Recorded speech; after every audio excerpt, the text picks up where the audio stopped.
Bonjour et bienvenue dans cette nouvelle vidéo. Donc c'est une vidéo que j'ai jamais fait encore sur ma chaîne, mais je me suis dit ça serait bien d'en faire une tout simplement.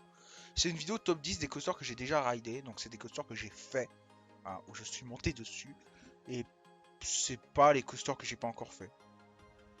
Les coasters que j'ai pas encore fait, bah, ils viendront dans une prochaine vidéo top qui sera sortie sûrement en août. Parce que d'ici août, bah, j'aurai raidé pas mal de nouveaux coasters, notamment grâce à mon trip aux Pays-Bas. D'ailleurs, faut que je vous fasse une vidéo parce que depuis ma vidéo Park et Coaster que j'ai fait en 2019, bah, je vous ai pas tenu au courant, mais il y a beaucoup de choses qui ont bougé, notamment. Enfin bref, je vais pas tout vous spoiler ici. Je vais vous parler de ça dans une prochaine vidéo. Sans plus tarder, on va commencer par le top 10.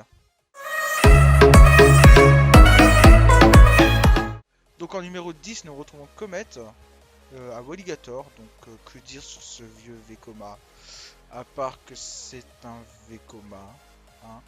Donc ça reste un Vekoma assez doux. J'ai été assez surpris, mais c'était mon premier Vekoma que j'ai raidé, donc forcément je pouvais pas m'attendre à je sais pas trop quoi. Mais franchement, ça va encore. Sa place numéro 10 dans mon top est normale parce que j'ai pas raidé beaucoup de coasters, donc c'est pour ça qu'il se retrouve quand même dans ce top. Même si honnêtement, dans mon prochain top, il va dégager, hein, vite, hein. Vraiment, il va vite dégager. Non, sinon Comet, ça se résume à une drop vraiment pas intéressante, un loop assez sympa, deux corkscrews qui sont... ça va, même si ça vibrote un petit peu. Bon bah, le coaster en général est vraiment pas terrible, hein, mais ça reste doux comparé au prochain coaster.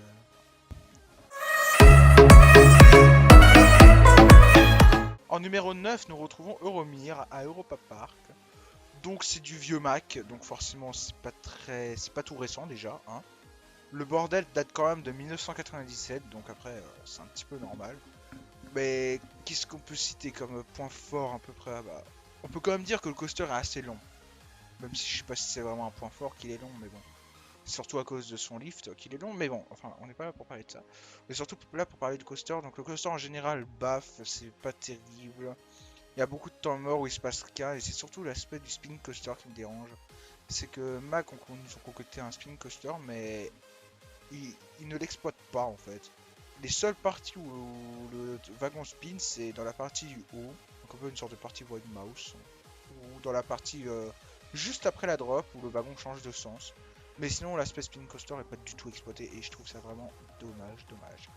D'ailleurs, en fait, en général, je reprends les avis que je mets sur Captain Coaster, hein. Donc, voilà, donc revenir vraiment, vraiment pas terrible. Mériterait une bonne petite réhabilitation parce que là, au niveau des baffes, aïe aïe aïe.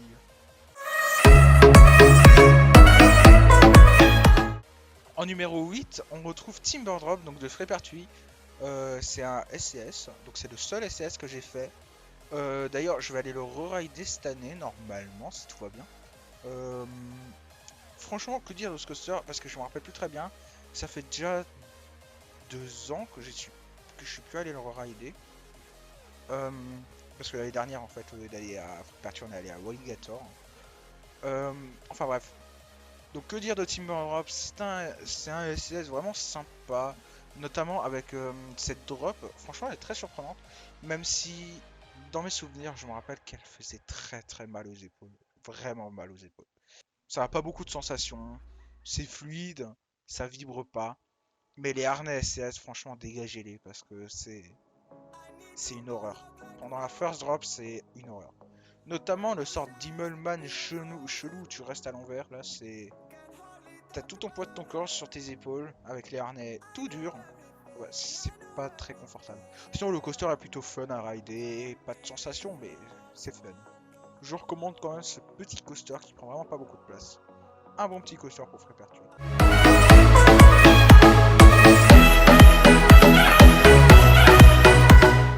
En numéro 7, on retrouve Cancan Coaster. Donc, c'est un coaster de chez Mac. Donc c'est la réhabilitation de Eurosat, hein. Moi perso, je préfère Cancan Coaster comme il est maintenant parce que au niveau du parcours, personne peut le nier, il est quand même beaucoup plus doux que Eurosat. Et ça c'est bien parce que Eurosat commençait à avoir des accros mais qui étaient juste horribles. Sinon niveau théma, là, ça se discute. Honnêtement, ça se discute. Moi, personnellement, j'accroche bien. Enfin, quand je l'ai raidé en octobre, c'est-à-dire que les décors étaient complètement éteints, c'est comme ça que le parc a réagi face aux gens qui critiquaient et tout. Mais bon, moi, je trouve que c'était pas la bonne solution d'éteindre tous les décors. Mais bon, ça, c'est une autre histoire. Sinon, depuis que les décors sont rallumés, franchement, j'aime bien. Mais le seul problème, c'est quand même que il manque quand même un petit peu de décor à l'intérieur. Je dis pas que les décors actuels sont nuls, mais c'est juste que ça me manque. Je veux dire, ils devraient mettre plus de décors. Parce que là, même si c'est déjà largement mieux qu'avant, hein, clairement. Mais c'est toujours pas excellent, excellent. Sinon, c'est un coaster très très fluide. Franchement, très très fluide. Le seul petit problème aussi, c'est que le soundtrack à l'intérieur des wagons, donc le soundtrack on-board, ne fonctionne pas sur tous les wagons encore. Et ça c'est très frustrant. Parce que je crois qu'il y a un seul wagon qui ne fonctionne pas. Mais sauf que moi, je suis un single rider, je suis tombé 3 fois d'affilée dessus. J'étais assez dégoûté. Mais bon, ça c'est aussi une autre histoire. Sinon, le coaster en lui-même est fluide, pas de vibration à noter, pas d'à-coups forcément, encore heureux. Bref, un bon petit coaster, hein. Ensuite, en numéro 6, nous retrouvons un coaster bien plus gros que les précédents. Donc il s'agit de Blue Fire à Europa Park. Donc c'est vraiment un coaster... C'est un bon coaster hein, dans l'ensemble. C'est fluide, il y a pas de vibration malgré son âge déjà. Hein. Il commence un petit peu à dater déjà. Enfin, il commence à prendre de l'âge quand même, mine de rien. Le problème c'est que Bullfire souffre d'un grand manque de sensations. C'est-à-dire qu'il y a beaucoup de temps mort, beaucoup trop de temps mort. Et notamment cette zone de mi-parcours, cette zone de frein de mi-parcours qui surfreine le train. D'ailleurs, je sais pas si vous avez vu le clone de Bluefire qui s'est installé dans un autre parc, même s'il y a beaucoup de clones de Bluefire. Il y en a un en particulier qui a retenu mon attention tout simplement. Parce que il était en test il y a pas longtemps. Et en fait sur la zone de mi-parcours, c'est la zone de frein de mi-parcours, il freine pas. Tout simplement, le coaster il s'en bat les couilles. Il freine pas du tout. Je risque d'ailleurs de vous mettre un petit extrait. Donc il passera actuellement je pense. Mais oui, non, il s'en fout. Il freine pas. C'est tout. Et franchement, si Europa Park pourrait faire ça sur leur Bluefire, ce serait génial, même si j'en doute fortement. Et aussi, hein, petite mention pour le launch au Mac qui est un des launchs les plus mous qui soit. Même le launch d'un coaster plus haut et plus puissant, enfin bref. On verra ça, ce coaster un petit peu plus. Voilà. Sinon, ce coaster, en globalité, c'est un bon coaster, mais avec un manque de beaucoup de sensations quand même.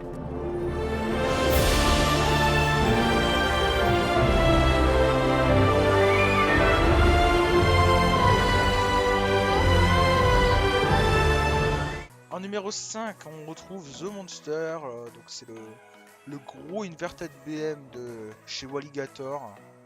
Et d'ailleurs, c'est ça son principal défaut, hein, c'est Walligator. Qui fait toujours rien, qui fait rien pour lui. Ah là là, franchement, je pense que c'est un des meilleurs inverted européens qu'on a. J'ai pas dit le meilleur, hein, j'ai dit un des meilleurs. Mais le problème, c'est la gueule qu'il a, franchement. On va pas se le cacher, c'est le plus moche. Genre, vraiment. Même Silverstar est meilleur, enfin bref. Et je dis pas meilleur au niveau sensation, hein, je parle plus beau, tout simplement, esthétique.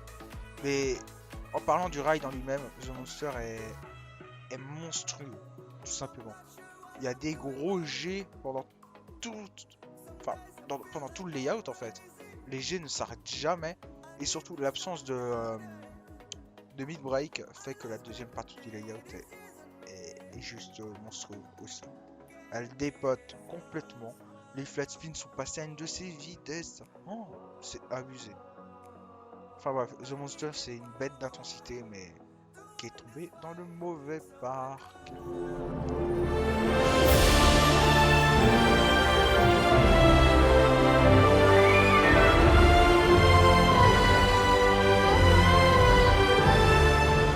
En numéro 4, on retrouve Silver Star, donc c'est de l'IP un BM de P1.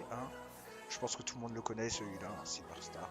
Et oui, numéro 4 de mon top, parce que Silver Star, il est bien, mais on cherche un peu les airtime maintenant, hein. Parce que franchement, la dernière fois que je l'ai re-ridé, donc c'était il y a quelques jours, et les airtime, franchement, ça commence à devenir... on les cherche. Mais bon, surtout en tant que défaut, on peut citer les trims. Donc c'est surtout à cause de ça que les airtime sont pas en manque sur Silver Star, hein. Ça veut pas dire que Silver Star c'est un mauvais coaster, hein, loin de là quand même. C'est un bon coaster, il reste fluide, même si maintenant en bas de la drop je trouve qu'il vibre quand même un petit peu. C'est pas non plus Anaconda, hein, mais c'est pas très agréable. C'est quand même dommage, hein, qu'il vibre autant. Sinon, en moment sympa, on peut citer particulièrement l'éjector qui a juste après la zone de mi-parcours, de frein de mi-parcours, qui a quand même un éjector. Enfin, moi je qualifierais ça comme un éjector quand même. Il y a un bel airtime à la sortie de l'Helix aussi. Et le camelback après l'Helix aussi est vraiment sympa. Enfin, en fait, toute cette partie après la zone de frein de mi-parcours est vraiment géniale. Parce qu'il y a de bons airtime avec le S-turn qui vous donne un petit moment d'intensité aussi. Après, je vais pas vous parler de la zone de photo qui est genre ultra mal placée. Genre vraiment.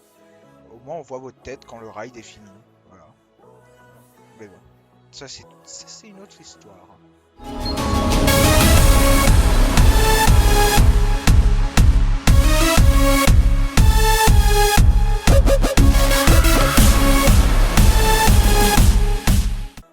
En numéro 3, donc à l'entrée du top 3, nous retrouvons Vodan, donc le GCI de EP.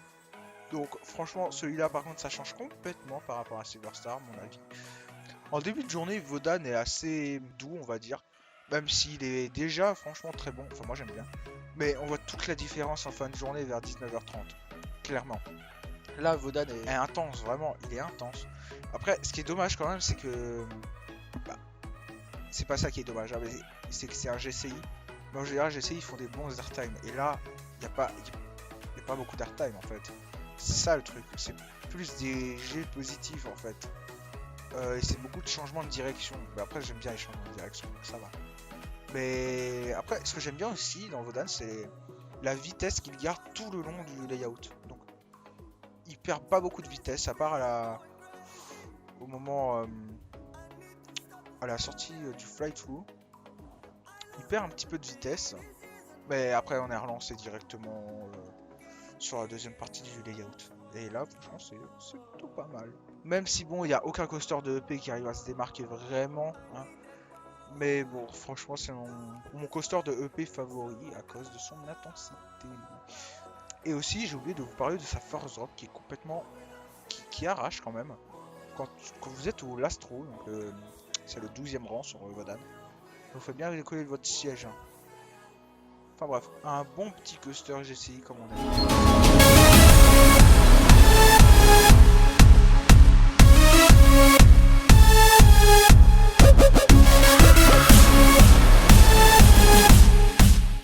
En numéro 2 maintenant, on retrouve Skyscream à Holiday Park. Donc c'était mon premier ride, lol. Et franchement, pour un premier coaster de ce genre, un premier triple launch coaster, j'ai trouvé ça franchement cool. C'est pour ça d'ailleurs qu'il est monté au-dessus de Vodan dans mon top. Parce que j'ai vraiment adoré le principe du triple launch coaster. Et je trouve que le deuxième launch envoie mais une de ses patates. Oh, c'est fou. Et j'ai largement préféré ça à Blue Fire par exemple.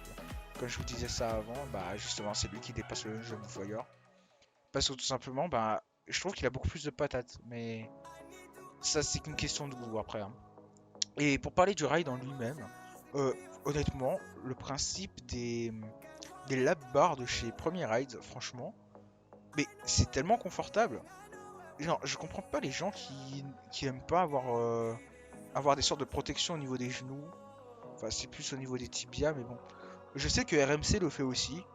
Donc moi, personnellement, j'aime bien. Ça m'a pas dérangé en tout cas. Au contraire, c'est même mieux. Sans ça, je pense qu'au niveau des éjecteurs, nos pieds auraient décollé, franchement. Bon, pour parler du ride en lui-même, une fois passé la zone de triple launch, donc quand on est propulsé la dernière fois, on arrive en haut et il y a un méga... Enfin, genre c'est vraiment un éjecteur le truc. Suivi de la Earthline Roll, donc la Earthline Roll franchement c'est un truc que j'apprécie plutôt bien. Et le non-inverted loop, bien que qu'il est passé trop lentement en fait, est vraiment quand même sympa. Enfin, j'aime bien. Même si sur ce modèle, il passe beaucoup trop lentement dessus en fait, hein, c'est ça le problème. Mais bon, c'est pas pour autant que c'est nul, hein. Au contraire.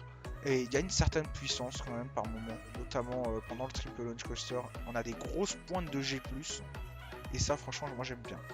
J'aime bien, et en fait on a une pointe de G+, avec de l'éjector, donc ça c'est une variation qui est juste énorme.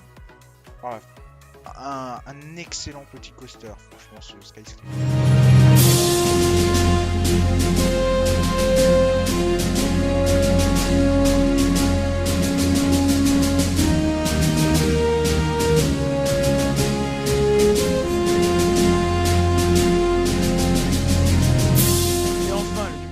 Top, je pense que tout le monde le sait, mais bon, pas besoin de redire son nom, c'est Expedition GeForce à Holiday Park.